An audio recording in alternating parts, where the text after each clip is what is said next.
दानवेंच्या उमेदवारीला अखेरच्या क्षणी काँग्रेसचा पाठिंबा। आगामी राज्यसभा आणि विधान परिषदेबाबत 2 अटींच्या आधारावर काँग्रेसची माघार।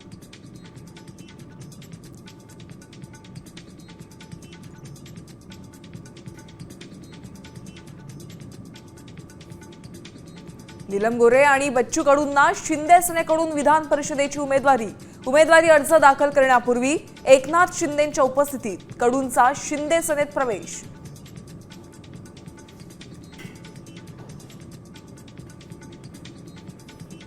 विधान परिषदेच्या 10 जागांसाठी 10 अर्ज आल्यानं निवडणूक बिनविरोध। भाजप 6, शिंदे सेना 2, राष्ट्रवादी 1 तर मवियाकडून अंबादास दानवेंना उमेदवारी।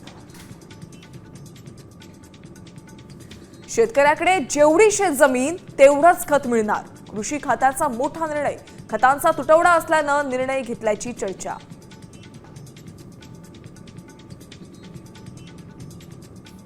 कच्च्या तेलाचे दर $126 2022 नंतरचा सर्वोच्च उच्चांक। पेट्रोल आणि डिझेलचे दर वाढण्याची शक्यता।